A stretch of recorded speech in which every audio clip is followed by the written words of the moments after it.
from part 2. Anyways, let's continue now. Toys R Us. On December 4, 2017, the company reported that it would be liquidating and closing at least 26 stores in the United Kingdom as part of an insolvency restructuring known as a company voluntary arrangement. After amassing £15 million in unpaid taxes, Toys R Us Limited entered administration on February 28, 2018. On March 2, 2018, it was announced that all UK stores would begin a liquidation sale, and on March 14, 2018, it was announced that all UK stores were expected to close within 6 weeks. On April 24, 2018, Toys R Us stopped trading in the United Kingdom after 34 years of service. On April 21, 2018, it was announced that UK and Irish rival Smiths would purchase Toys R Us stores in Germany, Austria and Switzerland, as well as Toys R Us Europe's head office in Cologne. Smith said that all of the outlets acquired will be rebranded. On April 13, a bid was made by Isaac Larian to buy 356 Toys R Us stores for $890 million, but was rejected on April 17 and was fully scrapped on April 23. On July 19, 2019, it was announced that Pickwick Toys will replace the former Toys R Us stores in France. The Australian wing of Toys R Us entered voluntary administration on May 22. On June 20, it was announced that all of their Australian stores will be closing as well. The closure of all stores was concluded on August 5, 2018. Though in essence returned. While representatives of the Asian arm of Toys R Us have consistently cited that they operate as a separate legal entity from the parent company and are unaffected by events at the parent company, Toys R Us had engaged in talks since February 2018 to offload Toys R Us Asia's majority stake to a bidder for a proposed US $1 billion, while outlets in Asia continue to operate unaffected. The planned bid was revised downwards to US $760 million in August and scheduled for September, while Toys R Us sought a United States court order to strip Fun Retailing, a Hong Kong-based partner managing the majority of Toys R Us Asian operations, of its right of first refusal purchase option and force Fun Retailing to release its share of the unit. This follows allegations by Toys R Us of Fun Retailing delaying the sale via court. Proceedings filed through the Hong Kong judiciary system to discourage rival bidders and acquire Toys R Us share at a lower price. The Eastern District of Virginia Bankruptcy Court would subsequently issue an order for Fun Retailing to drop its court order for the delay in a September 28, 2018 report. On November 16, 2018, Toys R Us Asia announced that the parent company had formally sold the Asian unit to Fun Retailing and multiple Toys R Us lenders at a valuation of US $900 million, later revised to US $760 million, with Fun Retailing receiving an increase in shares of the unit to become the lead shareholder of Toys R Us Asia and the unit securing the licensing rights to retain the Toys R Us name brand. On October 1, 2018, the company issued a bankruptcy court filing which stated that it would no longer auction off its intellectual property since its controlling lender planned to revive the business behind the Toys R Us and Baby R Us brand names, with a focus on maintaining existing licensing agreements and establishing new retail opportunities. The company evaluated that selling its brand at auction was not reasonably likely to yield a superior alternative. At the Toy Industry Association's Fall Toy Preview, the company unveiled plans for a preliminary venture to be known as Jeffrey's Toy Box, a wholesale store within a store concept that the company planned to deploy in time for the holiday shopping season.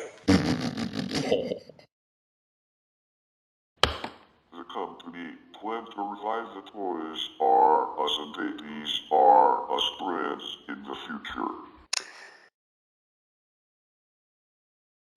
In November 2018, it was announced that grocery market chain Kroger would add toy displays under the Jeffrey's Toy Box brand to some of its locations to sell selections of Toys R Us private label products. The brand operates under Jeffrey LLC, an intellectual property holding company within Toys R Us. On January 20, 2019, the company emerged from bankruptcy as True Kids. As of June 21, 2019, the company plans to open new stores in the U.S. slated to be 10,000 square feet, roughly a third of the size of the big box brand that closed in 2018. On October 8, 2019, True Kids announced a partnership with rival Target that relaunches ToysRUs.com ahead of the 2019 holiday season and redirects its shoppers to Target.com once they select the Buy button. On November 27, 2019, Toys R Us opened a retail store at Westfield Garden State Plaza in Paramus, New Jersey.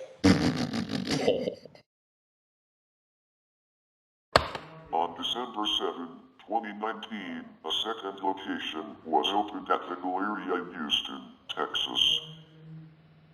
In July 2001, Toys R Us opened an international flagship store in New York's Times Square at a cost of $35 million. The 110,000 square foot store included various theme zones such as Barbie with a life-size Dreamhouse, Jurassic Park with an animatronic T-Rex, Lego, Wonka, and the signature indoor Ferris wheel. The store drew thousands of tourists for over a decade before the company decided to cancel its lease on the space in December 2015. In August 2017, Toys R Us announced a 35,000 square foot temporary store near the original one that would be open around the holiday season.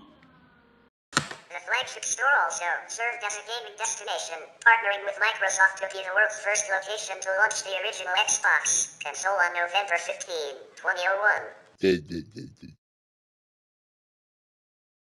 In 2006, the store added a Dance Dance Revolution Supernova arcade machine in its electronics department. The store later added a full amusement arcade known as Arcade.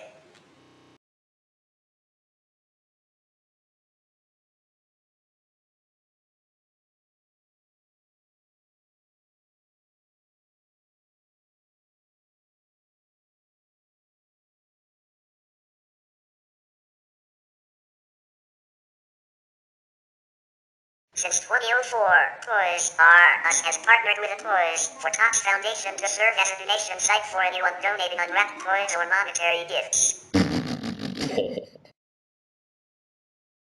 Since the outset of the partnership, Toys for Tots has reported that Toys R Us campaigns have raised over $55 million and donated more than 4 million toys. The company also had a partnership with KIDS/Fashion Delivers, a non-profit organization that connects retailers, manufacturers, foundations, and individuals with local non-profit agencies. The Toys R Us Children's Fund, a public charity affiliated with the company, partnered with non-profits to provide products and monetary gifts to children in need.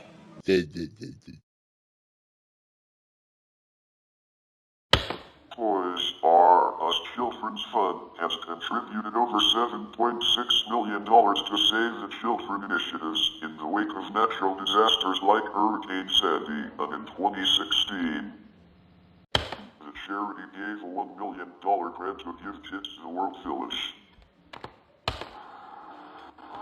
Oh, it just stays there.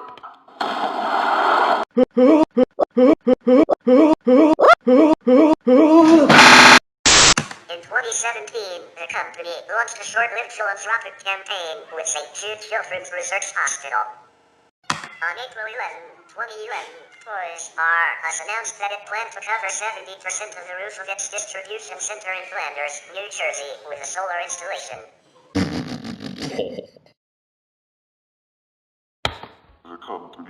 claimed this 5.38 megawatt solar project would be the largest rooftop solar installation in North America. Toys R Us has reportedly implemented high safety standards, and in 2007 vowed to take an aggressive approach towards holding vendors accountable for meeting those standards.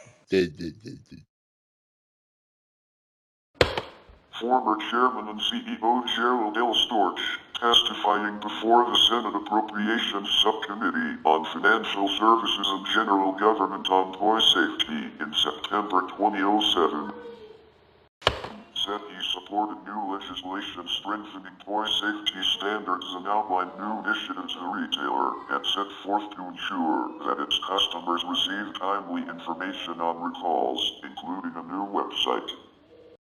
In 2008, the company introduced stricter product safety standards exceeding federal requirements. Among the new standards was a requirement for materials inside toys to meet a standard of 250 parts per million of lead for all products manufactured exclusively for the retailer, compared with a federal standard of 600 ppm. Toys R Us also announced the requirement that baby products be produced without the addition of phthalates, which have raised concerns about infant safety. The company has since adjusted its requirements to meet new federal standards enacted with the Consumer Product Safety Improvement Act of 2008. We will continue about Toys R Us in Part 3, so stay tuned.